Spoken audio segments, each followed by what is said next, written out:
What's up, people? How we doing today? It's Thursday and you already know what time is it, yeah? It's time for us to talk business. That's it. Thursday, every Thursday we talk business here. Tuesday for investment. Today's video is about finding that winning business idea, how you can find that business idea.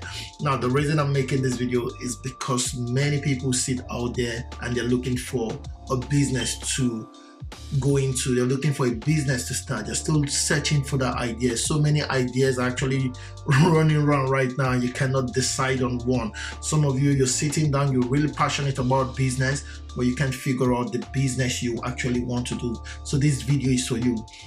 Before I jump in to start giving you out these ideas, all the juicy stuff and everything, I'll encourage you, if you're new to my channel, please subscribe to my channel, hit that notification bell so you get notified, and do not forget, you need to smash that like button because it does help the YouTube algorithm, and share this video. Come on, man, share. It takes nothing, just share a bit, yeah? I won't waste much of your time here. I'll go straight into the video and just talk to you how you can find that winning idea. Now, the very first way you can actually find the winning idea for your business is for you to actually look for a solution to a problem. Yeah, I get it. I know it's you've heard this several times. You've read about it.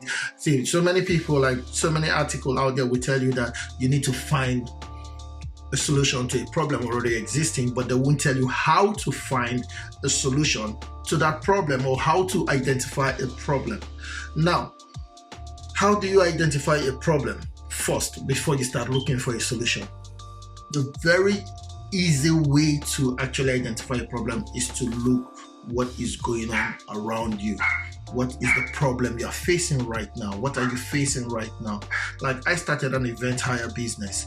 I hire chairs, I hire table, marquees, catering equipment, and all those stuff. And I ventured into this business because I identified a problem when I was actually having an event for myself. Like, I needed tables. The hall we rented only had 5 tables and we needed about 20 tables. So I was looking for 15 extra tables. I couldn't find one around me. Like, I was looking everywhere for tables in my community. Now, I couldn't find one. And we only had to ring up a guy that lives over 70 kilometers away from my community to bring tables to ourselves. So not just that, the caterer we had, her van could not bring the chafing dish, and she wanted us to actually pay for the chafing dish as well. However, we sat back and we were like, okay, how much is the chafing dish? We bought some chafing dish for the event, and we paid for the table. No, the table, I think we got it for free anyway. But I later sat back and I said to myself, if I am having these issues and I live in a community where you have over 20,000 people, so I'm not the only one looking for these items. There are so many people sitting in their houses, even if they don't have a house party, a hall party, they do have house parties and they have guests coming in. I'm sure so many people will be looking for chairs, so many will be looking for tables, so many will be looking for this. Now, I may not have done a whole lot of finding, like research at that initial time, but it prompted me to start looking for suppliers around me to see if they can. And to be honest with you, the people in my community, there were none there. So that's how I ventured into the business, and I bought my first set. I think about 3 dozens of chairs and 5 tables to start, just to see what's going on.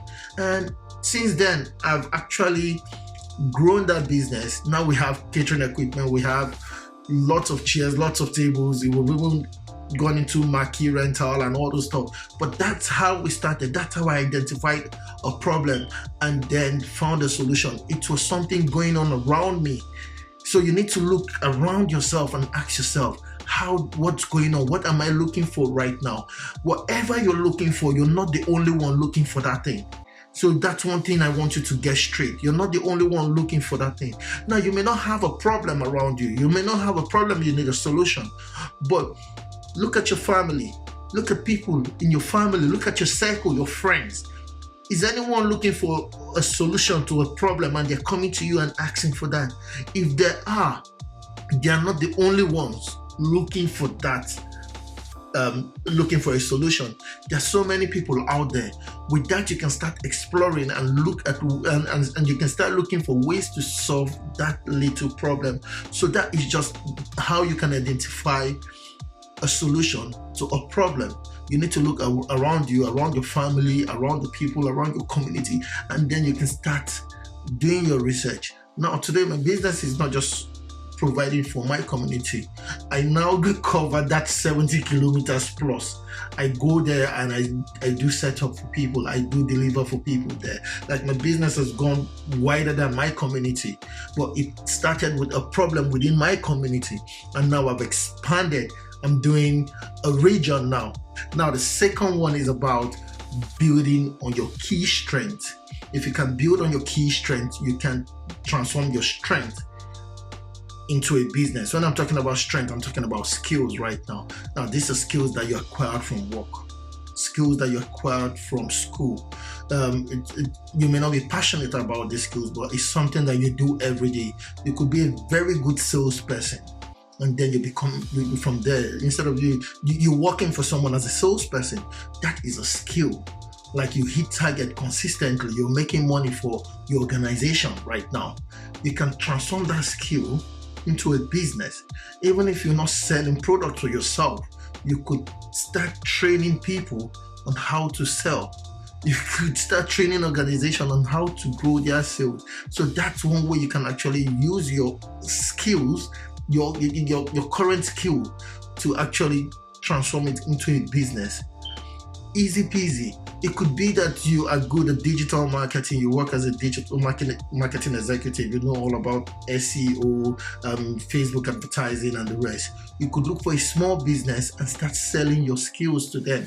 You could be good with Excel, like you know how to do all the shortcut Excel formulas and everything. And this is what most organizations use. So if you know you can do that, why not look for a way to start training people on how to use Excel? So these are ways you can actually get business. So many of you are data analysts somewhere. You can start training people on how to analyze data, large data, and all the stuff. These are things that you could do to actually create a business for yourself. So that is the second one. Build on your existing skills. Use your strength. The third one, it's similar to the first one anyway, but this time around it has to do with your passion. You can transform your passion into a business.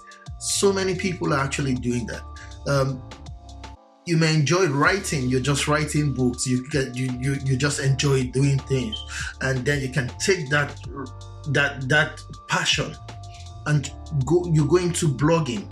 From blogging, because you enjoy writing, you just be blogging, and you never know, you start getting people reading your articles, and by the time you start hitting those numbers, organizations will come in and start advertising as soon as you start monetizing your platform.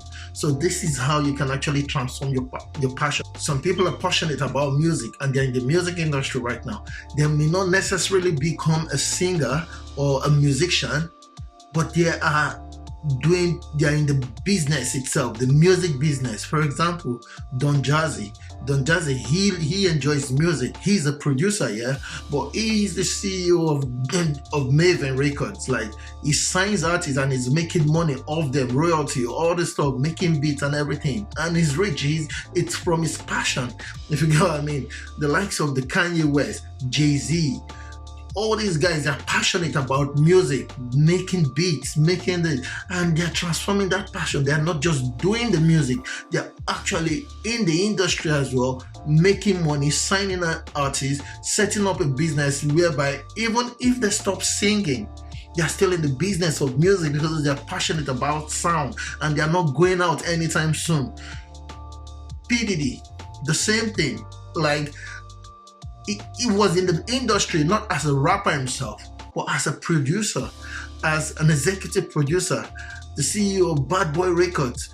And he had the best MC, like Biggie. I know some of you will argue that anyway, the Tupac fans out there. But he had Biggie there. Like Biggie was the one dropping all the rhymes and everything. Same thing with Fat Joe. We all thought Fat Joe was like on the Big Pun at one time when we were growing up back in Nigeria. We thought Big Pun was the main guy and Fat Joe was just behind because he was the one holding the umbrellas. But funny enough, Fat Joe was like the business mogul there, whereas Big Pun was the front man for the record label, if you get what I mean. So that's it. You can transform your passion into business. Now the fourth one is the best one of them all, and it is what I enjoy the most. Copy. And why should I copy? There's no idea that is original. Look around you. Everything that we're using today is a product of the copy. Look at Facebook. Facebook is a copycat. I'll put it that way. MySpace.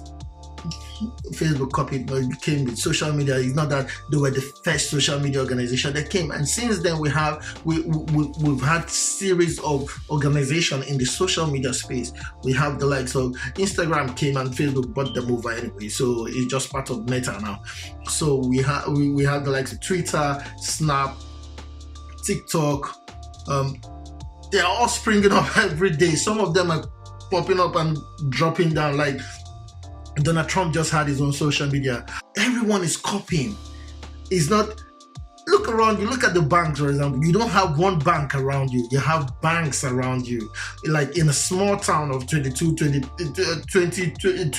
30,000, even less than 10,000 people, you have like 3 banks at least there.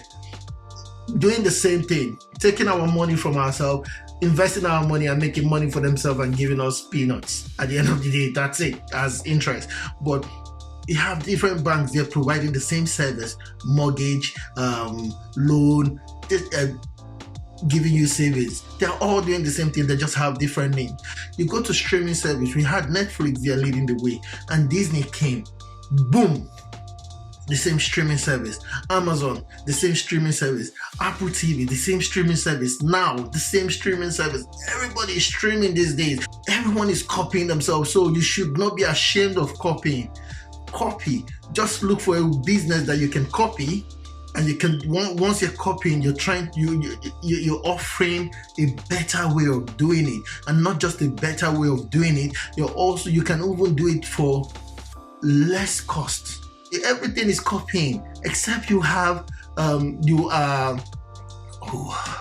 Einstein or something that you can generate a fresh idea, which I don't know where you'll be getting that, because whatever you're thinking right now, there's someone somewhere thinking about the same thing. So it's all about copy, man. You can copy and make it better. So that's it. That's 4 for you. And the 5th one is easy peasy. The 5th way you can actually get an idea right now is for you to subscribe to this channel. Just subscribe to my channel, hit that notification bell so you get notified when I drop a new video, and also smash that like button if you enjoyed this video. Leave a comment and tell me what you think about this video, and do not forget to share. Do have yourself a wonderful day. Bye now.